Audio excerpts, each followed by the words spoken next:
All right, just to confirm for my listeners who we got on the phone here, it is the one and only legendary MC Fats. Is it you, sir? Yes, sir. And I have to say, I could go ahead.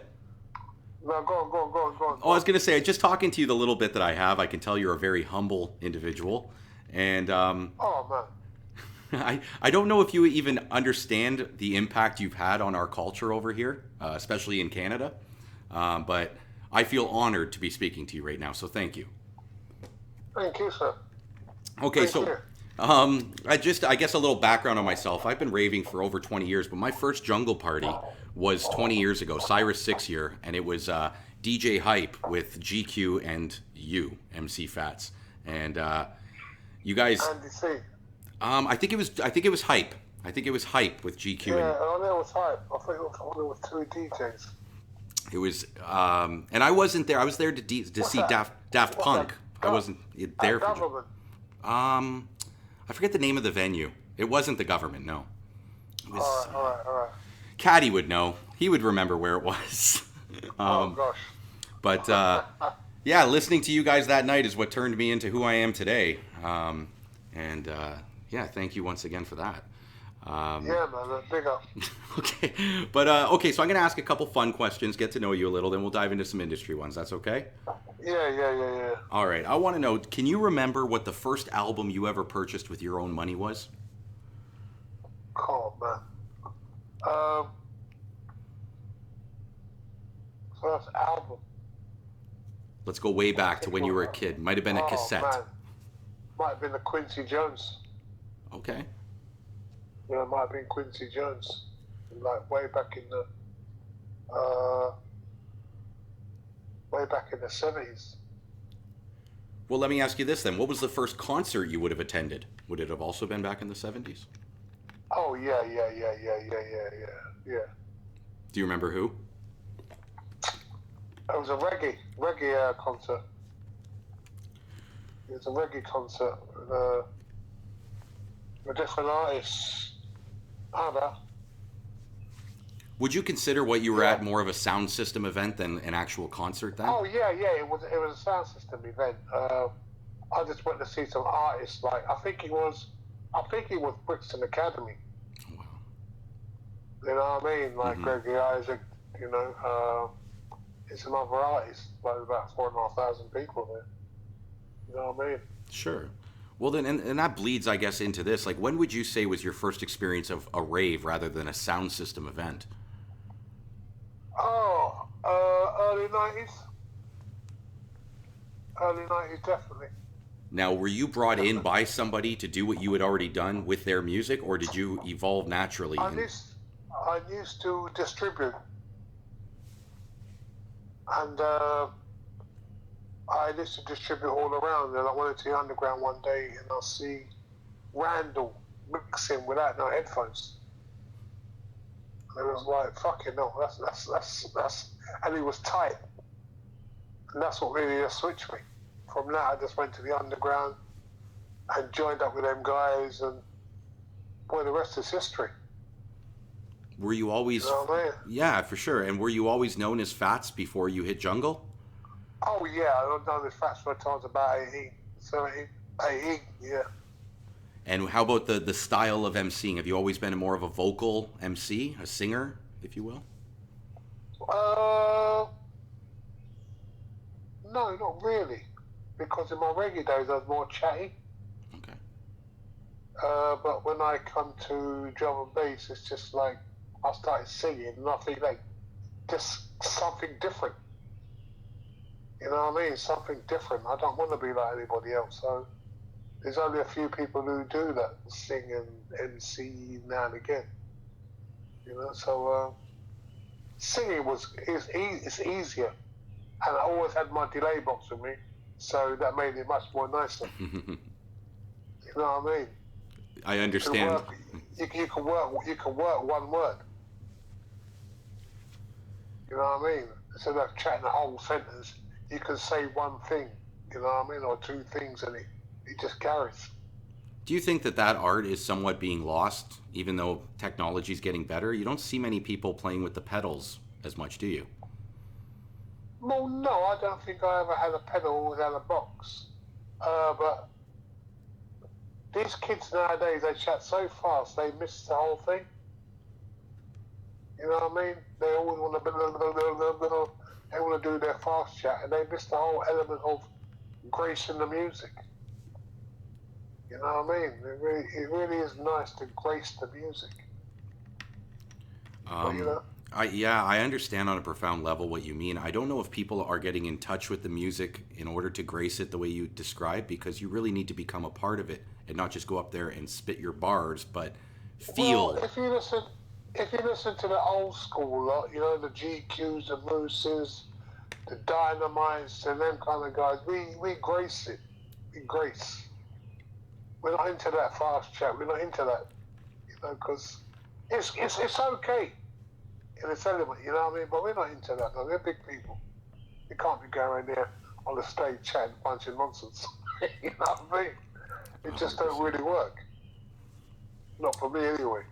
Are there any MCs you see out there today that somewhat would stand for what you describe as proper MCing? Oh, GQ, Cleveland, Moose, Dynamite, Rage. Rage. These guys we come through together, and we're all just different. Like GQ's like 30 years. You know what I mean? So he's a statesman. You know what I mean? Mm-hmm. And I just think them guys grace the music the way you want to hear the music. You know what I mean? The way you want to hear it. You know what I mean? That's what I could say anyway. I don't know about how anybody else sees it, but that's the way I see it. No, I definitely understand. I think there's also something to be about the sound system derivative, having an understanding of what an MC was in that culture and bringing it into the jungle rather than just hearing Skibba and Shaba and then try to emulate what they're doing. Do you know what I mean? For real, them guys are great guys. You know what I mean? Like, you know, Skipper and that. He's top class. He's top, but that's not for me. Mm-hmm. You know what I mean? I won't leave my house to go to a dance to hear that. No way. But it's good in this element. You know what I mean?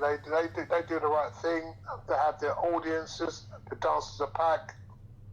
So, you know, like what were the fucking S Morris? You know, they're good in their own way. They really are. But, you know. Well, I agree like with you. I agree with you 100%. Yeah, you know. But the thing It's is like we that. have too many people. Even as Skibba says, everybody wants to be like Skibba, do like Skibba, want to be like Skibba. Like, there's other MCs that, like the people you're naming, Moose, Dynamite, yourself, Fats. Now you, without getting too deep into it, I have a lot of other things going on in life that prevent you from being able to do shows as often as you used to. But I would say people like Dynamite or Moose aren't getting the bookings that they deserve because people don't appreciate the MC. Oh man, Moose is getting loads of bookings. Mm. Moose is getting loads of bookings, and he's 58 now, about 57, 58, and he's just holding his own. And the thing is, everybody books him. You know, Emma book him in garage, Emma book him in jump up, jump down, jump side, whatever. They book Moose because he's that good a statesman. You know what I mean? He's a It takes legend. it takes a lot to be a good MC and get booked all the time. You know, if you want to do a jump up MC, they're gonna book Skipper, they're gonna book Harry Shaw, they're gonna book X-Man, they're gonna book them guys every single time. But then, you know, the other little people don't get through. They don't get through. Sometimes you want a statesman to grace a set. Like, you know, you get a Randall, or you get a Booker, or you get a Fabio. You know what I mean? You want someone nice to grace them. You know what I mean? I do. I don't know. And here's the thing. I'm removed from your scene, so I'm talking more from the North American perspective. And maybe Moose just chooses not to come out here because I personally tried to reach out to the guy to get him to come out, and I can't get a hold of him. And maybe it's because he's busy enough and doesn't need to come out here. But we haven't seen Moose in Canada in over 20 years, and I love the guy. Well, Seriously, like, if you know him, please let him know. Promoters in Toronto would like to talk to him, and we'd love to see him back out here because, yeah, like you said, he knows how to grace a set, and he is the godfather. He's one of the pioneers of what we call That's MCing, right? right, and they're still doing it now.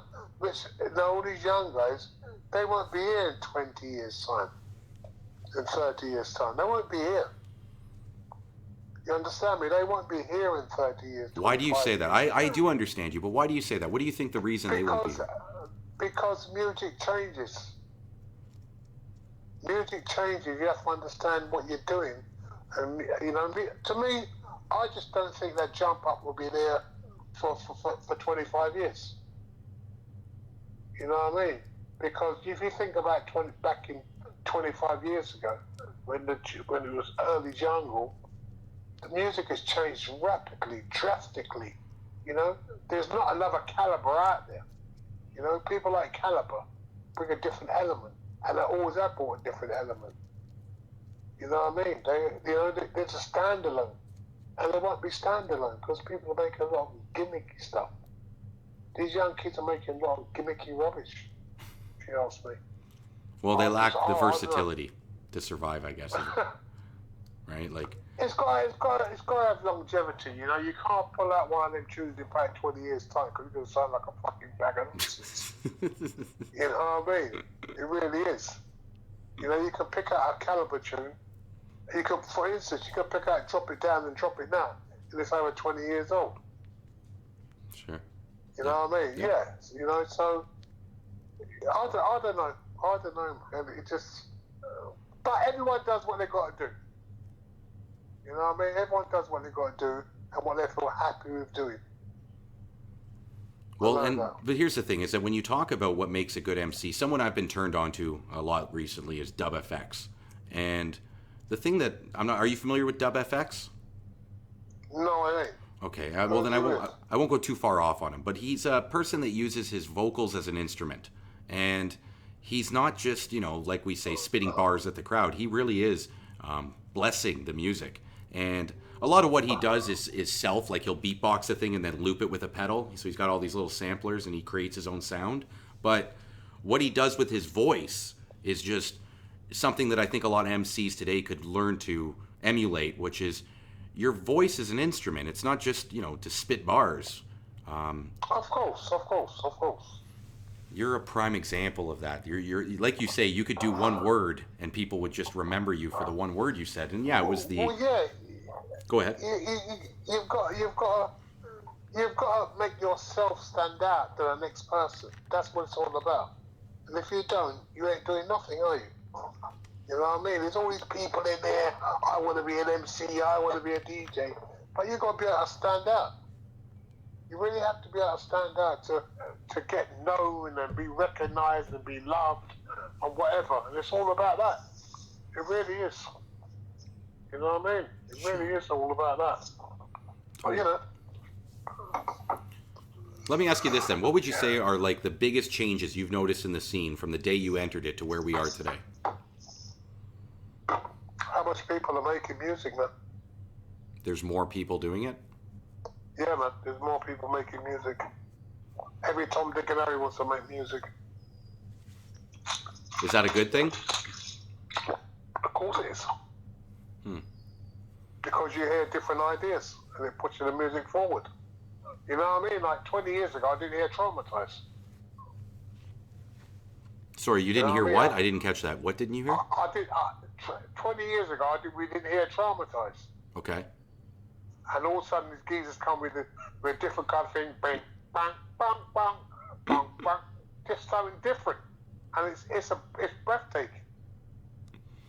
Because what people do, they get used to making safe drum and bass jungle. And it's all about stepping outside the fucking box. Step outside the box, man, and bring it. You know what I mean? I do. I think, and when you talk about that sound, like I think somewhat the introduction of sound, like dubstep has really helped progress, for instance, the jump up sound, because people who like dubstep will probably like jump up. So you get these parties like Rampage, where you have nothing but dubstep and jump up and 50,000 people going nuts for it. Well, yeah, that's all good. That is really all good. That's all good. That's all good. Mm-hmm. But my kind of grooves, you don't get that in dubstep. You know what I mean?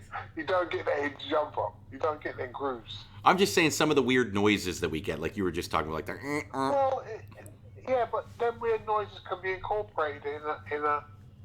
They can be incorporated. It's how weird you go and how weird you let it. Mm-hmm. You know what I mean?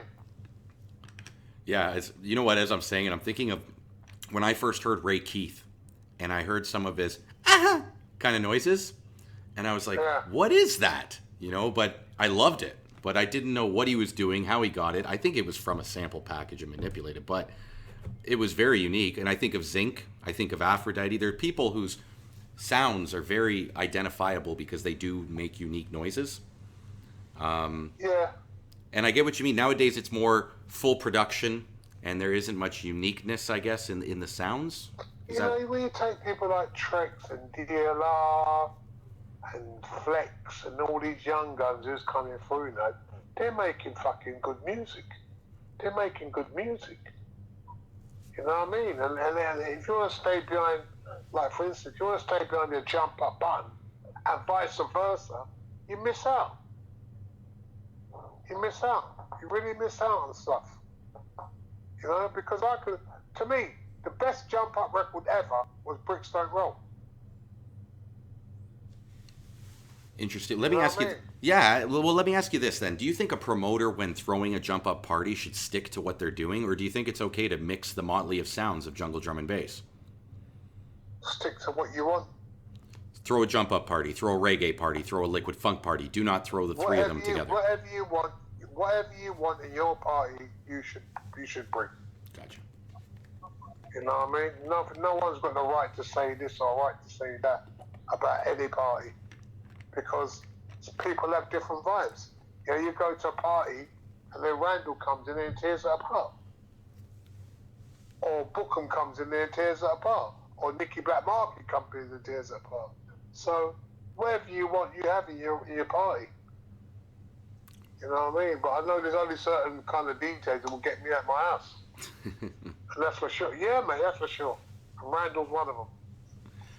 Yeah, you got to have something wrong with you if Randall ain't getting you off your ass, right? Oh, man. You know. He was just out here recently with GQ, and they brought people out from the woodworks that hadn't been to a party in 2 decades. There were people that were just coming out just to see those two, you know? Well, them two are a wicked team. GQ just blesses Randall properly. And even today, I was doing dialysis and I was listening to the set from Southern Bass. You know what I mean? I was listening to that set, GQ and Randall from Southern Bass. It's fucking bad. Bad. Absolutely bad. It's badass. You know what I mean? There's something you just can't change. You know, a DJ who understands his music. You don't just play it, he understands it. You know, Randall understands his music, and not a lot of people understand music. They just play music for the sake of playing it. You have to understand what you play. You know what I mean? I do. I really profoundly man. do. Yeah, mate. Yeah, you just got to understand what you play. You know, I think jungle is one of the few genres of music that I've fallen in love with because of how much the people that love the music really love the music. And Love the music. They love the music. When you go like, because every year I go Southern Bass, they love the music. There's no ifs or buts about that. They love the fucking music. It's unreal. You know what I mean? It's unreal what people say to you. This guy, I went there, the guy's 31. He started following me when he was 11. And he kissed my hand and started to cry. And it's like, fuck me. You know what I mean? I just do what I do, man. well, no, I honestly, I can empathize to that because I'm the same way. 20 years ago, you changed my life. And I didn't get to thank you at the time because I didn't know where I'd be 20 years later. But yeah, if I saw you today, I'd be in the same maybe teary-eyed position where it's like, this is the guy who changed my life. Yeah, it's just the music, man. Just music. It is, You know but what I mean? your It's connection just to it, music. though, Fats, your ability to get inside and bless the sound with your voice in a way that you can tell you get the music is just bar none. So you have a connection to it that many others don't share on a profound level, I would say. And you can feel it when I listen to you. Because I don't write lyrics. I don't write. I don't write lyrics. I don't put pen to paper. I don't do that. It's the tune has to grab me in a way, and I put the headphones on and get the mic up. And it's funny, just whatever comes out, and it just needs to come out all right. You know what I mean? Sure. Yeah, I don't know what I do. I do what I do in my own way. You know what I mean? And it works. It really does work. I love it. That's it. That's the artist speaking right there. Okay, I've got a couple fun questions to finish off here. Okay, so let's just have fun with these last ones. Yeah. Are you familiar with Mount Rushmore, the monument in the United States with like the 4 presidents' heads or whatever on it? Well, almost 4 presidents. No, I ain't. Okay, so there's a monument. I'll explain it to you. There's a monument in the United States where they've carved out 4 of the most famous presidents.